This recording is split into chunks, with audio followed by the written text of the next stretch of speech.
Bonjour à tous. Gros blanc de Jack London. Chapitre 14. La famine. Le printemps était proche lorsque Castor Gris termina son voyage. On était en avril et Gros Blanc comptait un an d'âge quand il retrouva le campement de la tribu et fut délivré de ses harnais par Mitsa. Quoiqu'il ne fût pas encore au terme de sa croissance, le louveteau était, exception faite de Lip-Lip, le plus formé parmi les jeunes chiens du campement.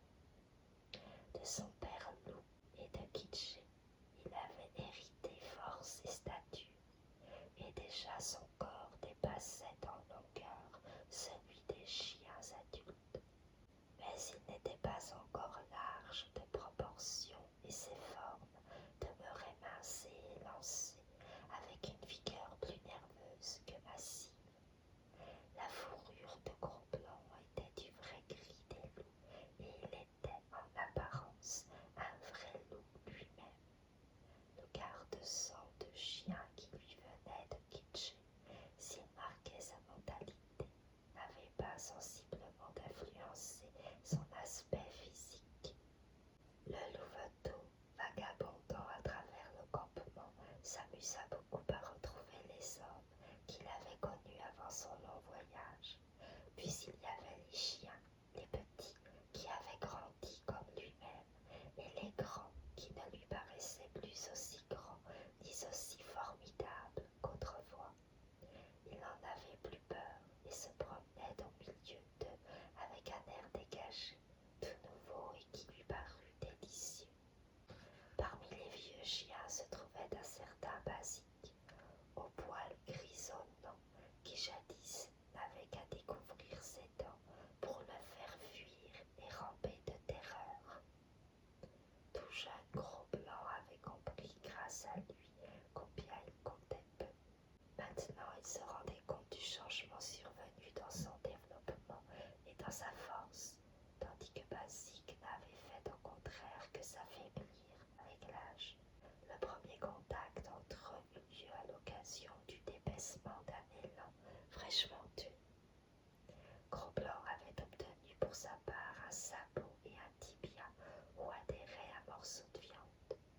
À l'écart derrière un buisson et loin de la bousculade des autres chiens, il dévorait tranquillement sa proie lorsque Basique s'élança sur lui. Il riposta en bondissant à son tour sur l'intrus, tant il lacéra la chair, puis recula hors de portée. Basique, stupéfait de la témérité du louveteau et de son attaque rapide, en demeura cloué sur place, regardant stupidement son adversaire, l'os rouge et saignant en trop. Basique, qui avait expérimenté déjà la valeur croissante des jeunes chiens qu'il rossait autrefois, faisait appel à toute sa sagesse pour supporter ce qu'il ne pouvait empêcher. Jadis, il se serait immédiatement jeté sur Gros Blanc dans la fureur d'un juste courroux. Mais, connaissant son impuissance, il se contenta de se hérisser fièrement et de regarder le louveteau avec mépris. Gros Blanc, de son côté, ressentait encore quelque chose de l'ancienne terreur. Il se tassa sur lui-même et se fit petit, tout en cherchant le moyen d'opérer une retraite qui ne fût pas trop ignominieuse. Mais Basique jugea mal la situation. Il lui parut suffisant d'avoir intimidé le louveteau de son regard méprisant. Gros Blanc allait fuir et lui laisser la viande. Basique n'eut pas la patience d'attendre. Considérant sa victoire comme un fait acquis, il s'avança vers la viande. Comme il courbait la tête sans autre précaution pour la flairer, le louveteau se hérissa légèrement. Mais alors, rien n'était perdu pour le vieux chien. S'il était resté résolument en place en relevant la tête et en faisant luire la menace de ses yeux, Gros Blanc se serait piteusement retiré.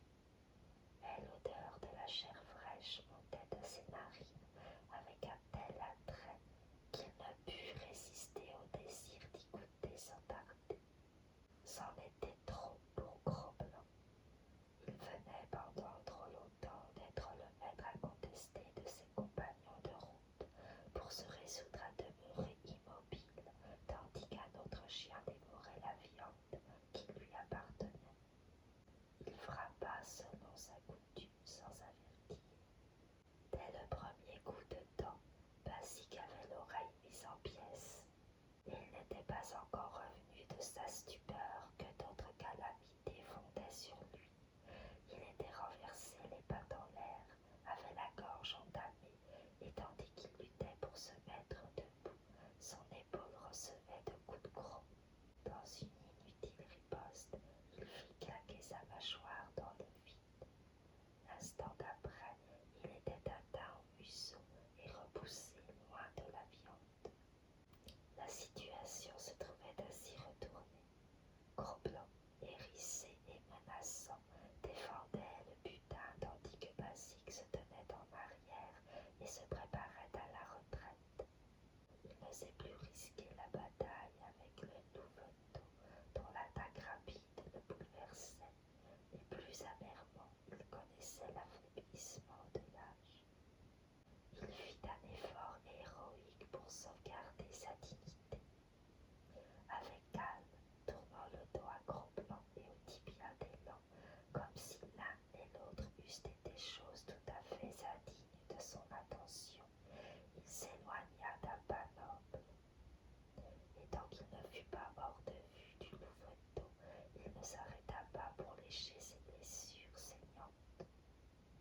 Cette nouvelle victoire affermit la confiance de Gros-Blanc en lui-même et accrut son orgueil. Convaincu désormais de son droit, il allait son chemin dans le camp pour céder le pas à aucun chien, ne craignant plus d'être maltraité, mais redouté de tous, toujours associable, morose et solitaire, daignant à peine regarder à droite ou à gauche, et accepté comme un égal par ses aînés abasourdis. Pas plus qu'il ne supportait d'un acte hostile, il n'admettait d'ouverture d'amitié. Il voulait uniquement qu'on le laissât tranquille. Quelques autres rencontres achevèrent d'imposer sa manière de voir au récalcitrant. Vers la mi-été, Gros-Blanc eut à subir une épreuve. Un jour qu'il trottait seul, silencieux comme de coutume, examinant une nouvelle tente qui s'était élevée sur la lisière du camp pendant son absence, il tomba en plein sur Kitsch. Il s'arrêta net et la regarda. Son souvenir d'elle était vague mais non effacé. En le voyant, elle retroussa sa lèvre avec son ancien grondement de menace. Alors la mémoire revint plus claire au Louveteau. Son enfance oubliée et toutes les réminiscences s'associant à ce grondement qui lui était familier se précipitèrent à l'esprit de Gros-Blanc. Avant qu'il ne connût les dieux, Kitché avait été pour lui le pivot de l'univers. Le flot des anciens sentiments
dans sa 3e année lorsqu'il y eut une grande famine pour les Indiens du Mackenzie. Le poisson manqua pendant l'été.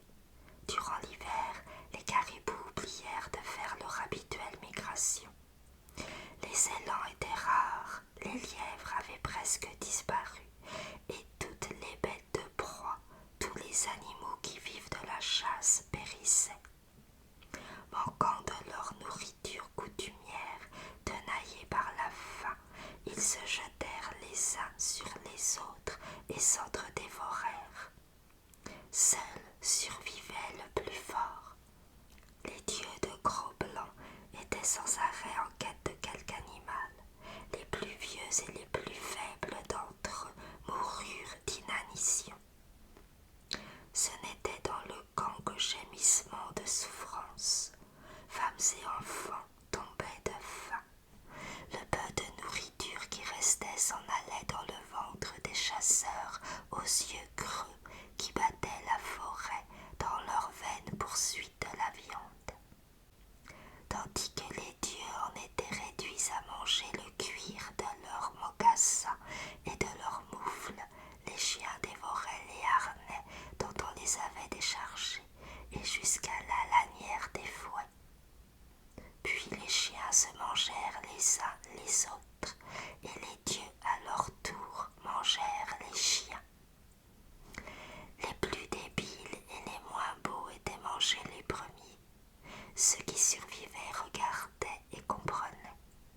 Quelques-uns parmi les plus hardis, croyant faire preuve de sagesse, abandonnèrent les feux et s'enfuirent dans les forêts. Ils y moururent de faim ou furent dévorés par les loups. Au milieu de toute cette misère, Gros-Blanc se glissa lui aussi dans les bois. L'entraînement de son enfance le rendait plus apte que les autres chiens à la vie sauvage et le guidait dans ses actions. Il s'adonna plus spécialement à la chasse des menues bestioles et reprit ses affûts à l'écureuil dont il guettait les mouvements sur les arbres, attendant avec une patience aussi infinie que sa faim que le prudent petit animal s'aventura sur le sol. Il s'élançait alors de sa cachette comme un projectile gris incroyablement rapide et ne manquait jamais son but. Si vive que fût la fuite de l'écureuil, elle était trop lente encore. Mais malgré ses succès, il n'y avait pas assez d'écureuils pour engraisser ou simplement nourrir Gros-Blanc. Il chassa plus petit, ne daigna pas de déterrer les souris des bois et n'hésita pas à livrer bataille à une belette aussi affamée que lui et bien plus féroce. Au moment où la famine atteignait son point culminant, il s'en revint vers les feux des hommes.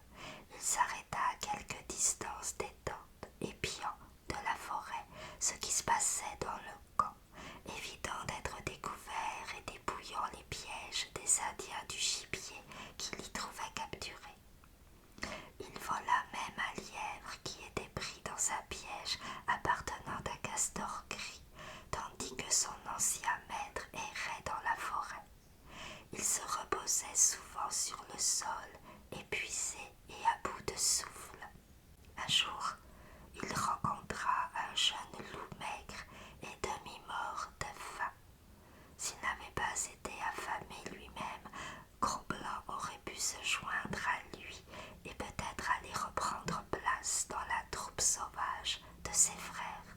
Mais, étant donné la situation présente, il courut sur le jeune loup, le tua et le mangea. La chance semblait le favoriser. Toujours, lorsque le besoin de nourriture se faisait le plus durement sentir, il trouvait quelque chose à tuer. Lorsqu'il se sentait particulièrement faible, il avait le bonheur de ne pas rencontrer d'adversaire plus fort que lui et qui l'eût infailliblement mis en pièces. Une troupe de loups qui se précipita sur lui le trouva solidement nourri d'un lynx qu'il avait dévoré 2 jours avant. Ce fut une chasse acharnée sans quartier. plus en forme que ses agresseurs. Il finit par lasser leur poursuite et sauva sa peau. Mieux encore, revenant sur ses pas, il se jeta sur un de ses poursuivants et s'en régala. Quittant ensuite cette région, il s'en vint pérégriner à travers la vallée où il était né. Il y dénicha l'ancienne tanière et y trouva Kitché. Elle avait fui, comme lui, les feux inhospitaliers des dieux et avait repris possession de son refuge pour mettre au jour une nouvelle portée. Un seul des nouveau-nés survivait lorsque Gros-Blanc fit son apparition, et cette jeune existence n'était pas destinée à résister encore longtemps à une telle famine. L'accueil de Kitché à son grand-fils ne fut pas plus affectueux que lors de leur dernière rencontre. Mais Gros-Blanc ne s'en inquiéta pas. Sa force dépassait maintenant celle de sa mère. Il tourna le dos avec philosophie et descendit en trottant vers le torrent. Il obligua vers la tanière de la mère Lynx, contre laquelle il avait, en compagnie de Kitché, combattu voilà bien longtemps. Il s'étendit dans la tanière abandonnée et y dormit tout un jour. Vers la fin de l'été, dans la dernière période de la famine, il rencontra Lip-Lip, qui avait aussi gagné les bois où il traînait d'une existence misérable. Ils trottaient tous deux en sens opposé, au pied d'une des falaises qui bordaient le torrent. Inopinément, ils se trouvèrent nez à nez à un tournant du roc. S'étant arrêtés, ils se mirent aussitôt en garde et se jetèrent un coup d'œil méfiant. Gros-Blanc était en splendide condition. La chasse avait été bonne et depuis 8 jours, il s'était repu à gueule que veux-tu. Son dernier meurtre n'était même pas encore digéré. Mais à la vue de Lip-Lip, ses poils se hérissèrent tout le long de son dos d'un mouvement automatique, comme au temps des persécutions passées, et il gronda. Ce qui suivit fut l'affaire d'un instant. Lip-Lip essaya de fuir, mais Gros-Blanc d'un coup d'épaule le culbuta et le fit rouler sur le sol. Puis il plongea ses dents dans sa gorge. Tandis que son ennemi agonisait, il tourna en cercle autour de lui, pattes raides et toujours sur ses gardes. Après quoi, il reprit sa route et s'en alla en trottant le long de la falaise. Peu après cet événement, il s'avança sur la lisière de la forêt dans la direction d'une étroite clairière qui s'inclinait vers le Mackenzie et où il était déjà venu. Mais maintenant, un campement l'occupait. Il demeura caché parmi les arbres afin d'étudier la situation. Spectacles, sons et odeurs lui étaient familiers. C'était l'ancien campement qui s'était transporté à cet endroit. Spectacles, sons et odeurs différaient cependant du dernier souvenir qu'il en avait gardé. Il n'y avait plus de plaintes ni de gémissements. Des bruits joyeux sonnaient à ses oreilles, et quand il entendit la voix irritée d'une femme, il sut que derrière cette colère il y avait un estomac plein. Une odeur de poisson frit flottait dans l'air. La nourriture ne manquait pas et la famine s'en était allée. Alors il sortit hardiment de la forêt et trottant à travers le village,